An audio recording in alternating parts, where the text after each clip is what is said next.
really wild animals out there. Have you ever wondered, where do koalas hang when they're not with the gang? Is a zebra a horse in striped pajamas? If rhinos are so tough, who'd want to mess with one? And what's a sheep like under all that woolly stuff?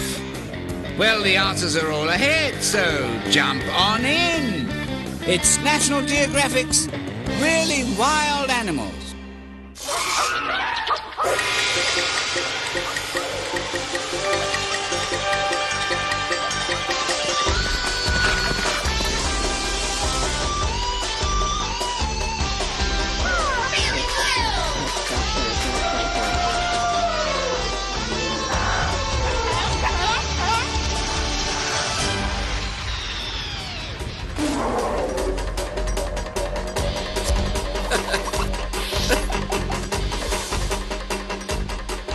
Farmyard friends! Yee-haw! Hey gang, it's me, Farmer Spin, and we're heading on safari. You heard me? A farmyard safari. We're going to visit not only those awesome animals and fabulous featherheads on your average farm, but their amazing wild cousins from all over the world. And if you think you've been there and done that, guess again. 'Cause take it from me, your farmyard friends will never seem the same. Are you ready to ramble? Grab your pith helmet and pitchfork, and let's get to it. If I can just get this thing into gear. Whoa!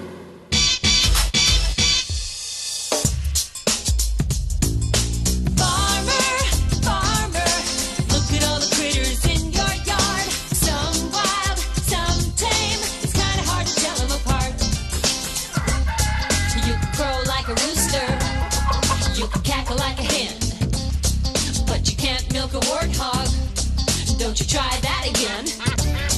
You can quack like a duck, you can bawl like a lamb, but you're gonna get a headache if you fight with a ram. Farmer, farmer, look at all the critters in your yard. Some wild, some tame, it's kinda hard to tell them apart. Donkey in the pen, horses on the range, but you can't ride a wildebeest. No, he's just a little too strange. Bulls in the pasture, cows chewing cud. Don't you dance with a pig now, you'll be covered with mud. Farmer, farmer, look at all the critters in your yard. Some wild, some tame, it's kinda hard to tell them apart.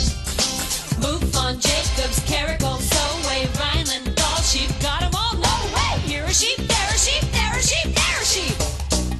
Some wild, some tame, how do you remember their names? A bighorn turkey, an egg foo young, a flying mustang. We're all mixed up, but we're having fun. Farmer, farmer, look at all the critters in your yard. Some wild, some tame, it's kinda hard to tell them apart. Farmer, farmer, look at all the critters in your yard. That's enough singing. You get the idea, right? Oh, that's better. When I said farmyard safari, I was talking about all those amazing animals you find around the farm. Like horses, pigs, and sheep. But even the tamest turkey, the politest pig, and the most civilized sheep came from a wild ancestor. And you know what? So did you. Thousands of years ago, someone had a great idea. Instead of running around trying to catch your dinner, why not raise your own? No fuss, no muss. Today, farmyard animals still have wild relatives rolling around, and not just on holidays. Most everyone recognizes this wild horse, but would you believe there are also wild pigs, even wild turkeys? I said wild turkeys, not weird chickens. That's better. But before we visit those guys, let's start with an animal I'm kind of soft on. I'm talking about that woolly jumper, the original butthead, the sheep!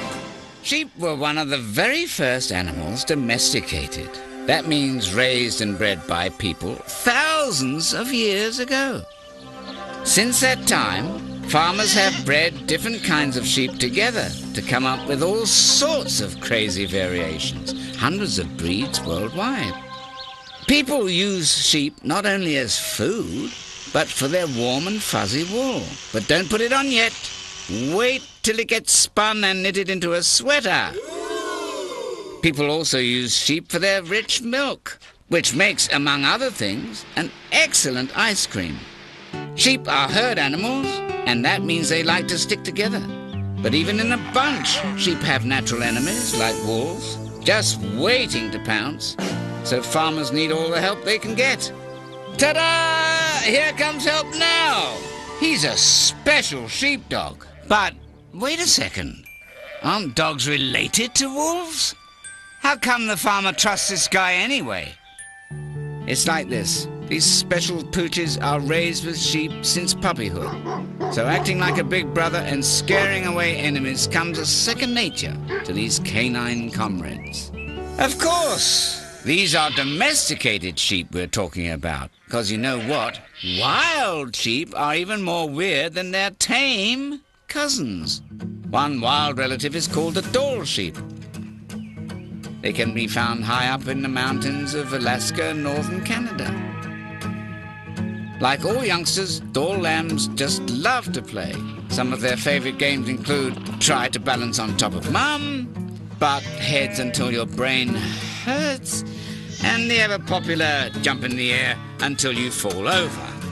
These games teach lambs important skills, like how to climb rocky mountains, run over stony ground, and how to butt heads until your brain hurts. Well, okay, it doesn't really hurt at all, because these guys have especially thick skulls. And when they grow up, male Dall sheep, or rams, have to fight for mating privileges. Learning how to run up a rocky hillside isn't as dumb as it sounds either. The sheep isn't just enjoying the view. He's managed to outfox that hungry wolf waiting below.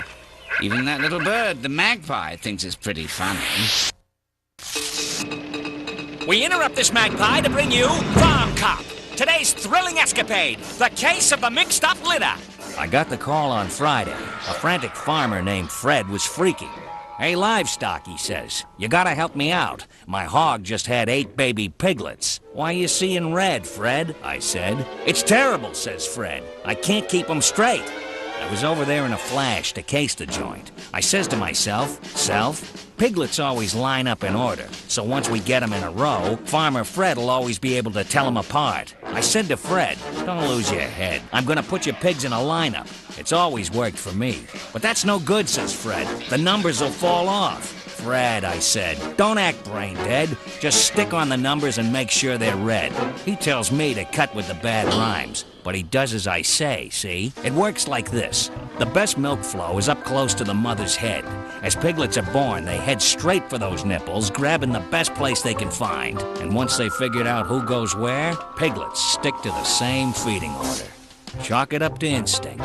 After all, why do you think they call them animals? Meanwhile, back on the farm. Hey, you big turkey! Yeah, I'm talking to you. Get a load of this bunch. Farm turkeys are so big and bulky they can fly about as far as you can, meaning not. Hey, blow your nose! In case you were wondering, that long droopy thing is actually a piece of skin called a snood. The turkey is also famous for being, well, he's kind of, he's not what you'd call the sharpest tool in the shed. But hey, who needs brains if all you have to do is look good at dinner? It's like this. After centuries of domestication, farm animals like turkeys have lost their natural smarts. They don't have to take care of themselves, which means they don't have to be fast, strong, or even intelligent. But that's the domesticated turkey. Compared to his couch potato cousin, the wild turkey is lean and keen, a running machine. He's got amazing hearing and eyesight, all the better to find food and avoid danger. And he's no slouch in the flying department either. Wild turkeys live all across North America. And what do they do all day? Well, male turkeys, called toms, spend a lot of time getting into fights with each other. But that's pretty much a guy thing. Males of all kinds need to know not only who's the boss, but who gets the girl. These two are going neck and neck. And I mean neck. Of course, winning doesn't necessarily mean anything. Even when one male beats another, he then has to display or strut his turkey stuff to his lady love. It's her choice after all. But she'll soon pick the proper papa for her turkey toddlers. And just try saying that 3 times fast. And let's go to the videotape. Here we are at Eggside for some hot high-speed hatching, and holy cow, this shell is shaking, and the chips are flying. I'm telling you, this little fellow wants to come out of there, no doubt about it, on the count of 3. 3. But this shell is tough stuff, and believe you me, not every tiny turkey tot has the muscle to break on through. Can he make it? Can he make it? The crowd is going wild. We have a newborn baby turkey chick weighing in at 2 ounces, dripping wet. Our little champion is the latest sensation in the turkey nation. There's one thing baby turkeys, called poults, do better than anybody, and that's imitate Mom. If she pecks, they peck. If she walks, they walk. And if she rolls around in the dust like a maniac, well, it's turkey see, turkey do. Besides, nothing beats a good dust bath to get rid of teeny, tiny, itchy, scratchy bugs. Azoo! But being a turkey is no bowl of cherries, or moths, for that matter. Hungry enemies like the hawk like nothing better than a bite-sized turkey burger. Mom sounds the alarm, and her kids go undercover. After all that excitement, it's time for a good night's sleep. Who needs bunk beds? There's nothing softer than good old Mom. Lights out. Good night. And moving right along, it's not just all new, it's all moo. The pet sensation that's sweeping the nation, the cow. She's not just a farm babe anymore. Cows are friendly, stylish, and convenient. No more late-night trips to the mini-mart. This big sweetie can crank out over 20 quarts in a single day. Utterly unbelievable? Guess again. Easy to take care of, no batteries needed.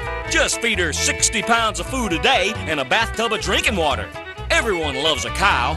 In Germany, they adorn them with flowers every fall. But you can decorate your cow any old way you like. You'll be dancing for joy. Your friends will say wow when they see your cow, and how. So order now. Available at Brad Cows, Cowston's, and Cows R Us. Offer subject to parental approval, which you'll never get in a million years, so don't even bother. And back at the farm, like the domesticated turkey, your basic farmyard pig is bred to be fed. Well, some pigs are just so adorable, people keep them as pets. And who can blame them? But since most little piggies go to market, farmers breed them and feed them until they're, until they're as fat as pigs. One prime-sized porker can weigh as much as you 2 grown-ups and 5 of your friends put together. That's close to 800 pounds, which makes someone very happy.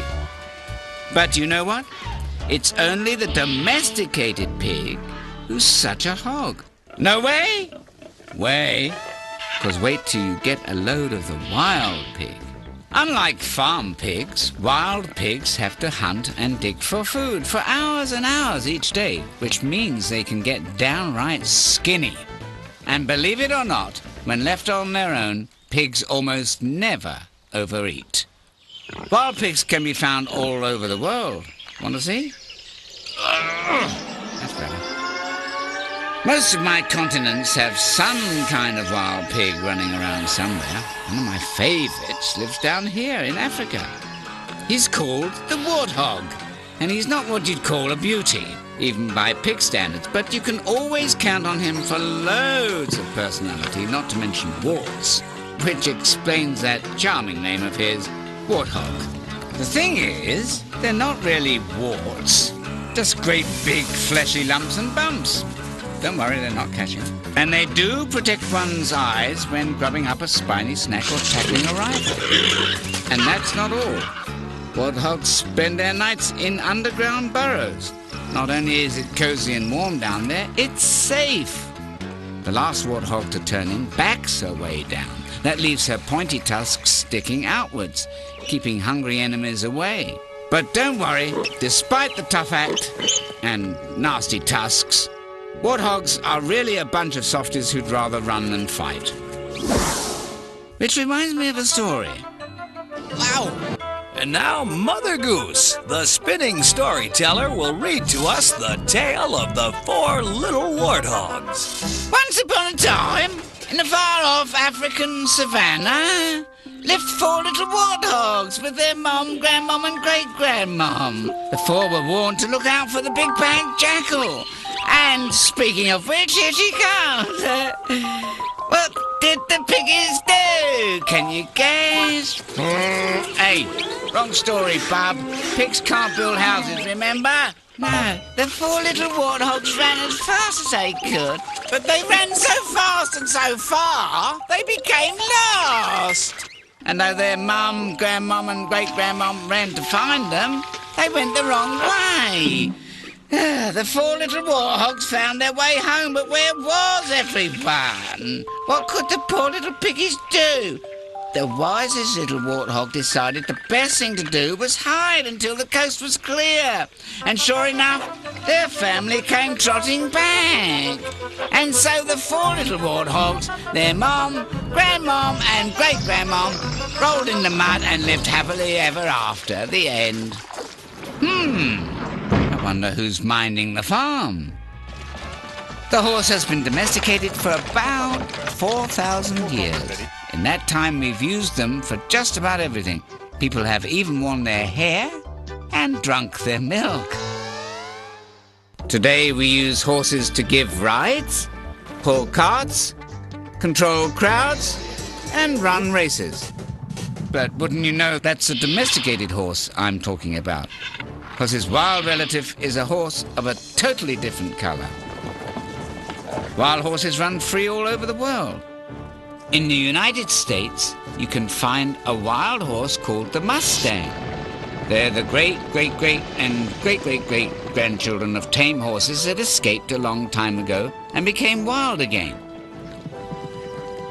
There are wild horses in South America too. Real-life cowboys called gauchos are experts at breaking wild horses. Don't worry, they put them back together when they're finished. Breaking actually means taming, and it takes a long time, more than a year. There's one wild horse you're not going to find at any roundup because he's got way too much attitude. It's the zebra. And dig those crazy stripes. Zebras come from the continent of Africa. Zebras live in groups made up of a stallion or male zebra and several mares or females. Add a bunch of their kids or foals tagging along and you can see it's quite a crowd. In any herd, it's important to know where you fit in, but how do you do that when everyone looks exactly alike? Whoa! I think I'm seeing double. Well, believe it or not, while people have trouble telling zebras apart, it's no sweat for the zebras. Each set of stripes makes a pattern that's as unique as a person's fingerprints. As soon as a baby's born, Mom gets to work. She has to make sure the very first thing Junior does is memorize her smell and stripes. A baby zebra's worst nightmare?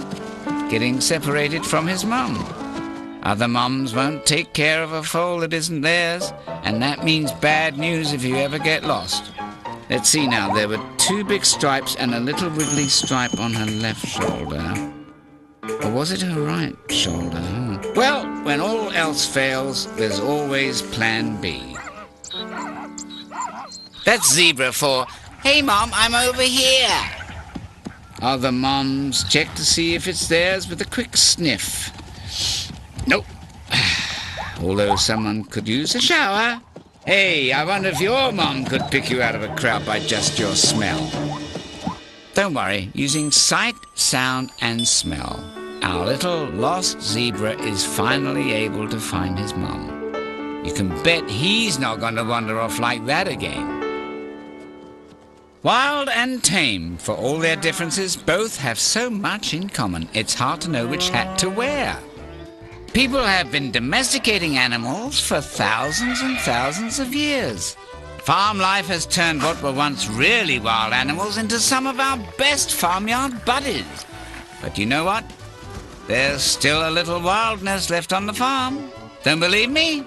Well, just take a look at our farm animals' wild cousins, and you'll know what I mean.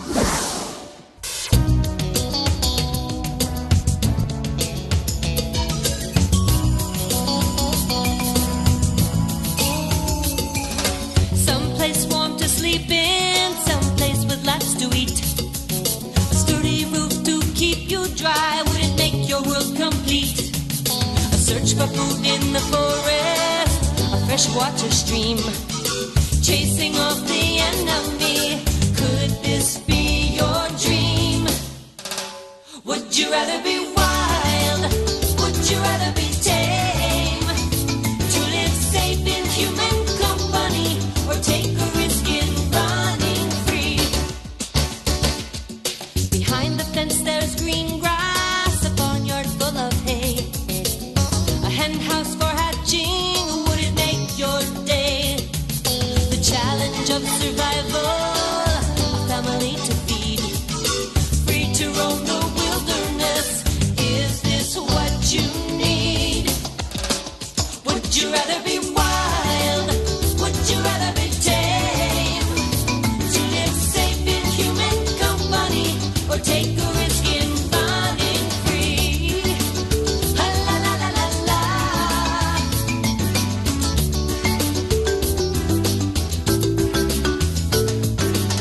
You can take the animal out of the wild, but a little bit stays always.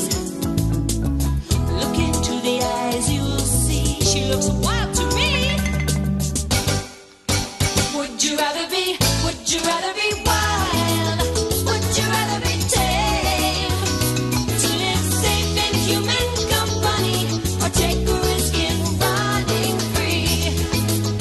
Which would you rather be? To live safe in human company, or take a risk in running free? Well, I hope you've had fun on our farmyard safari. Now, how would you like to meet some more of my amazing animal buddies? If I can just get this cape on. Look! It's a bird! It's not a bird! It's Super Spin! And I'm off to right wrongs, help the helpless, and do lots of neat hero stuff like that. Don't you wish there were real-life superheroes to save the day when things got hairy? Well, you know something? There really are. Every day, people are rescuing not only individual animals that need help, but entire species. Or different kinds of animals as well. These animals owe their health, their freedom, and their very lives to some amazing people. But who are these real-life rescuers, and how do they do what they do? It's not like they're super powerful, and they can't fly or even turn invisible. Believe it or not, animal rescuers are normal folks from all over the world. Hey, easy with that dolphin. Some are scientists, or photographers, or wildlife experts. Others are just people who care. Hey, if we tag along, maybe we can pick up some cool moves and learn to be superheroes too. So grab your cape and let's get flying. Ah! Help is on, help is on the way.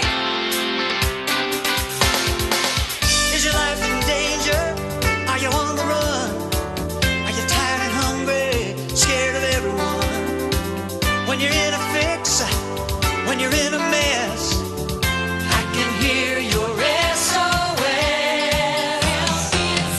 If you need a helping hand, like a friend who'll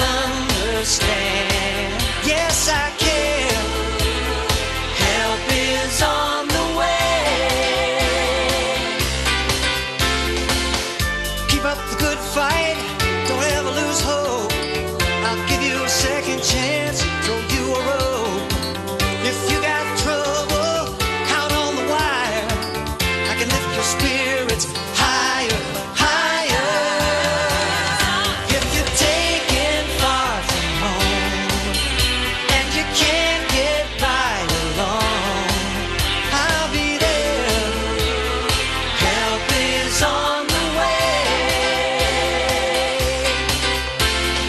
Ooh, what a little care can do. Yes, I can. Yes, I'll be there for you.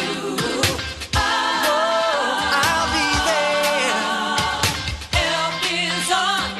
Help is on. If your future's looking red, need someone to save the day, I'll be there. Help is on the way.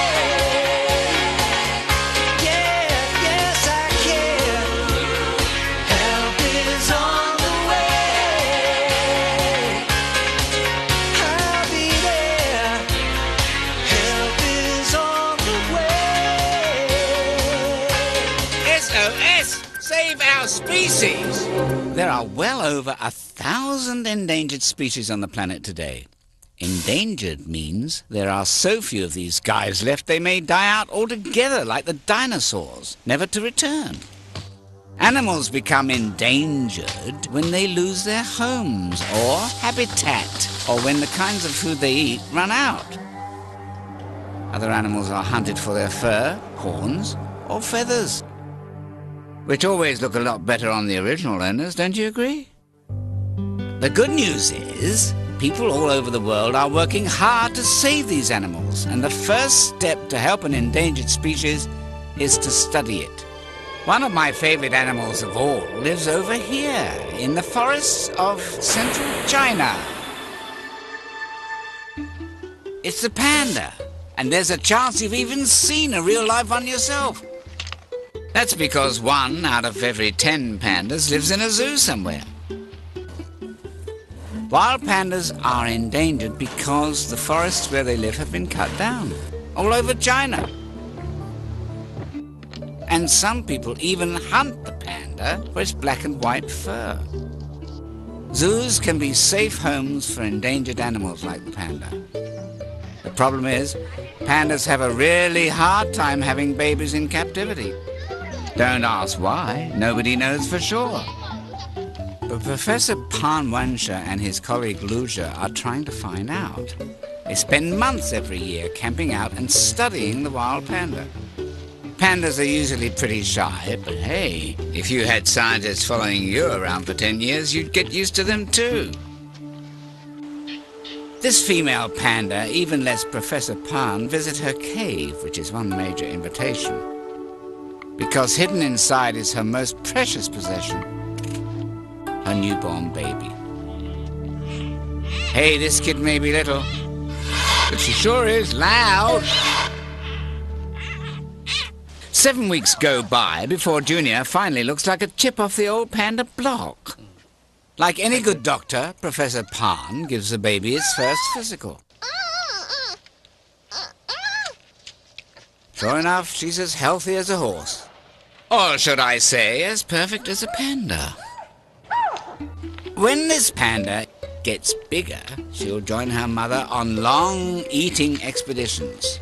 What looks like a bunch of sticks to you looks like dinner to a panda. Bamboo is just about the only thing they'll eat, up to 80 pounds of the stuff a day. Well, at least you always have a toothpick handy. Pan and Lou put radio collars on both mother and daughter. That way they'll always be able to keep track of their panda pals. What's more, all the stuff they're finding out is helping solve the mystery of zoo pandas and why they aren't having babies like their wild cousins. And that's good news for everyone. Hey, kids! Sour on cities? Sick of suburbia? Can't stand the country? In short, are you just fed up with being you? Well, do us a favor and get a life. Call 555-WILD and enroll now in our 6-week crash course. You'll We'll travel the world to study with our really wild filmmakers. These guys will teach you everything you need to know to become an award-winning, world-famous animal movie maker. Learn how to get up close and personal. Learn how to get great shots without getting eaten. Learn how to film really disgusting nature scenes without tossing your cookies. Act now and say ta-ta to tedium. Offer void where prohibited. Filming endangered animals is one way to teach people about their problems, but sometimes it's not enough. Africa, anyone? On the eastern coast of this continent is a country called Kenya. And deep in the heart of Kenya is a kind of park called Ngare Sergoi. It's a special sanctuary, or place that's protected, that's home to 16 wild rhinos. Ngare Sergoi was founded by Anna Mertz, who loves her rhinos like they were part of her own family. Samia is one of her favorites, a 6-year-old orphan. She likes to follow Anna around, always on the lookout for a little rhino snack action. I'm the only mother she's known. She never knew her mother. Her mother deserted her at birth and walked off. So she's very gentle with me. Well, she's just my friend. If she hears me walking in the bush, she comes and joins me. And it's just an incredibly lucky relationship. Anna knows better than anyone just how dangerous it is to be a wild rhino. It all gets down to that amazing horn of theirs. To an illegal hunter, or poacher, a rhino horn is as valuable as gold. It's used to make medicine and fancy ornaments. To be on the safe side, Anna cuts the horns off 3 of her rhinos. They don't look quite as cool, but at least this way, Anna hopes poachers will leave them alone. And just to make extra sure, Anna pays armed guards to stand watch. 24 hours a day. But besides poachers, there's another danger threatening Anna's beloved rhinos. Is it lions? Crocodiles? Tourists in silly hats taking pictures? Guess again. It's giraffes. There are hundreds of giraffes living in Ngare Sergoi, and only 16 rhinos. Not only do these guys eat up all the rhinos' food, they destroy a lot of bark, which kills off the trees. Anna may be a major rhino fan, but she'd never heard a giraffe. So she and her friends came up with a great idea. If there's not enough green and leafy stuff for your giraffes, why not bring your giraffes to the green and leafy stuff? You can bet it's a major operation just to round up 500 giraffes.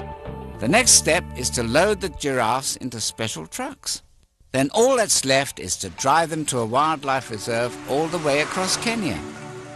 But after the 3-hour car ride, the giraffes are happy exploring their new home. And back at Ngare Sergoi, Anna and her rhinos can finally breathe a sigh of relief. These rhinos are lucky to have a friend like Anna, who protects them in their natural habitat. But other wild animals get taken from their homes every day, which can lead to all kinds of problems. Coming soon to a theater near you. She was a cop with a zoology degree. He was a police officer and a biologist. Together, they had one mission: to make Miami safe for animals and people alike. That's because they're conservation officers from the Game Commission. Miami's where exotic animals are shipped into the U.S. from all over the world, but once in a while they get loose. And when they do, who are you gonna call?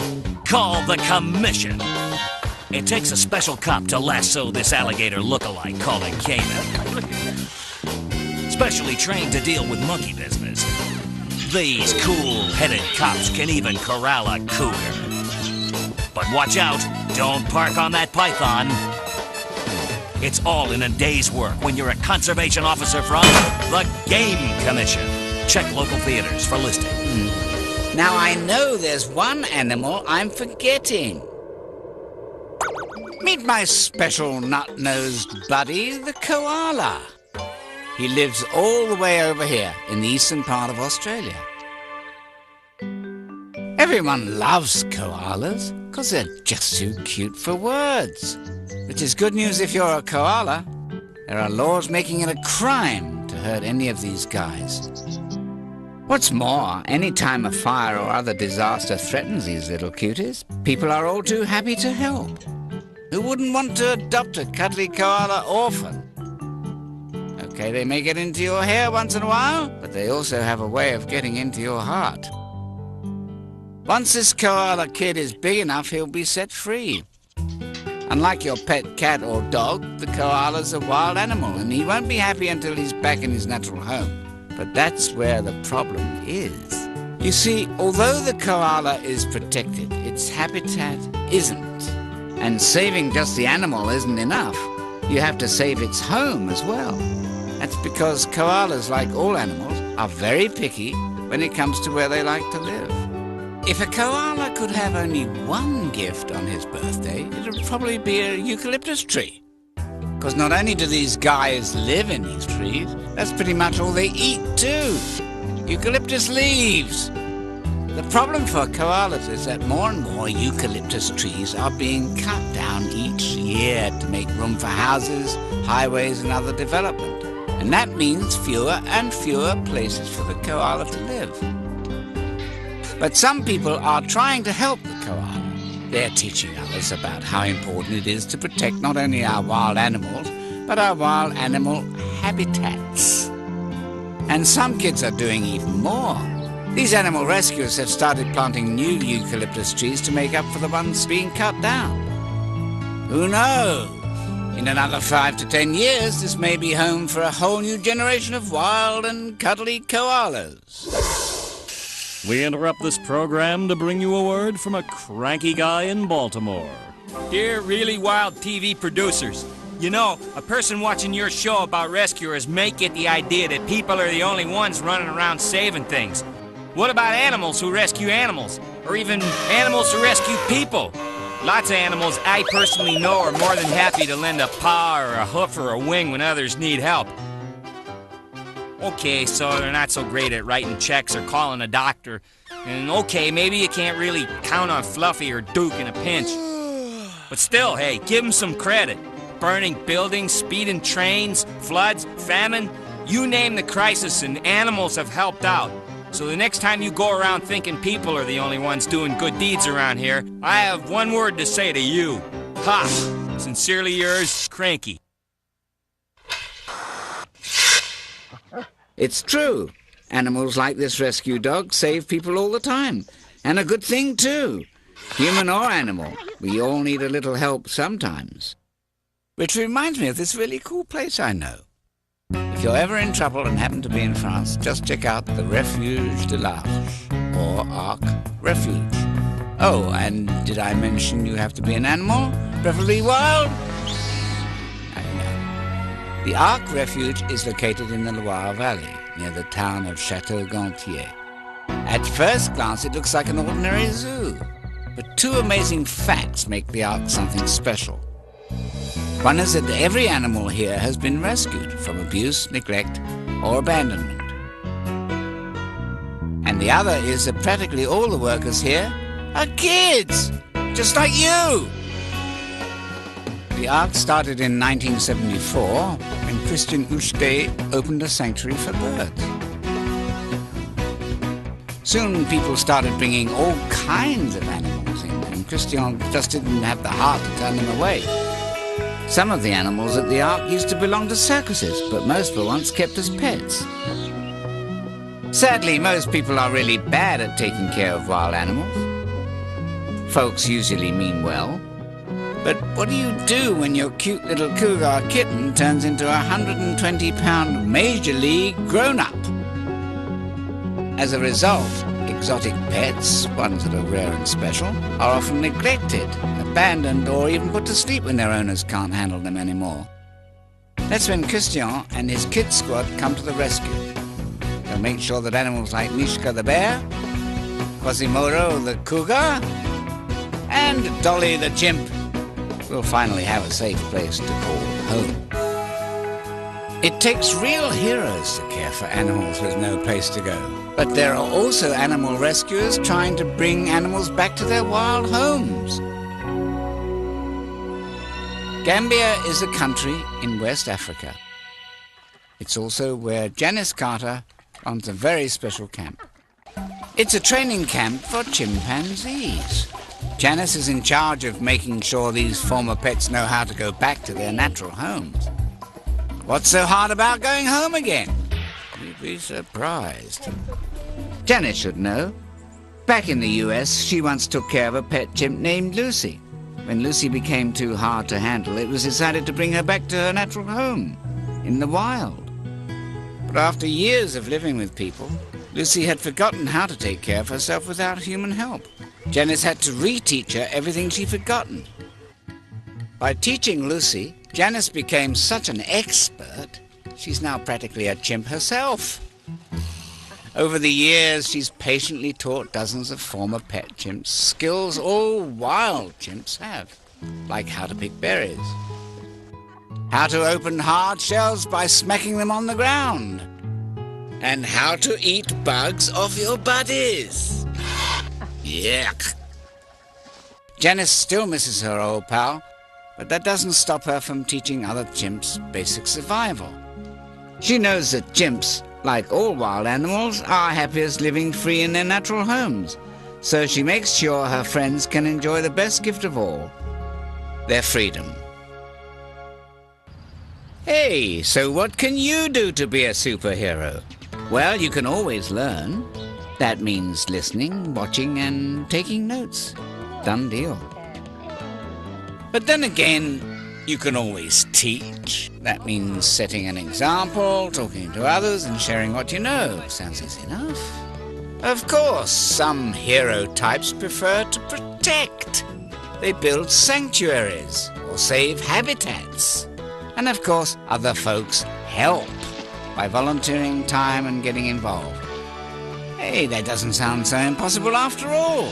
But that's because animal rescuers aren't superhuman. They're just people who care.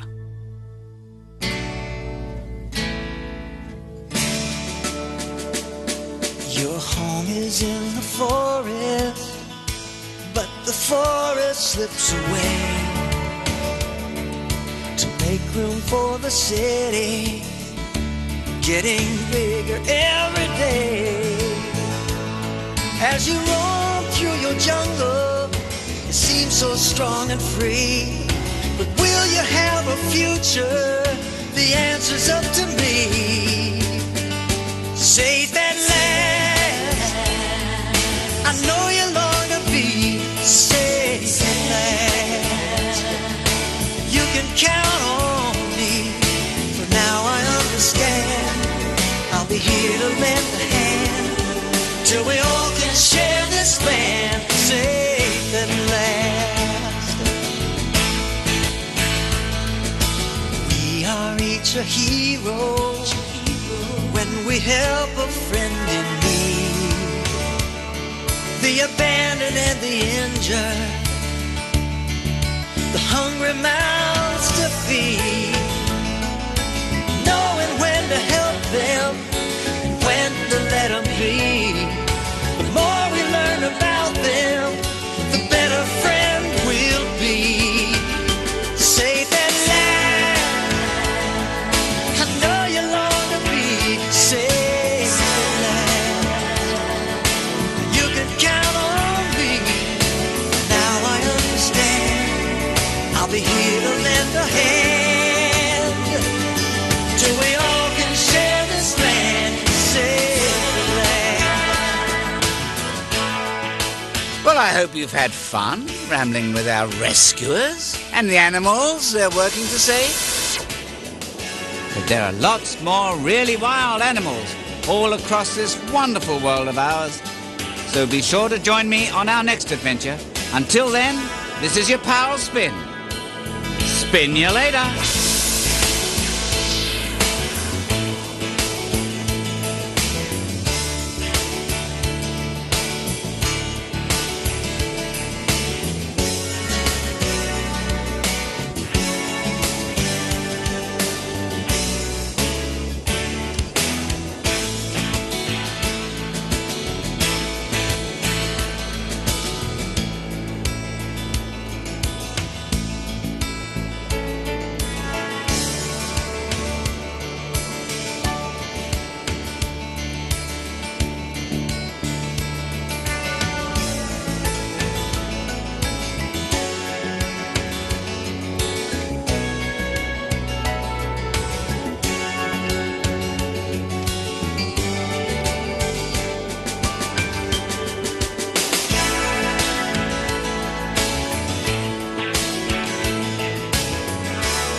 A sneak preview of a brand new kids' home video series from National Geographic is coming right up.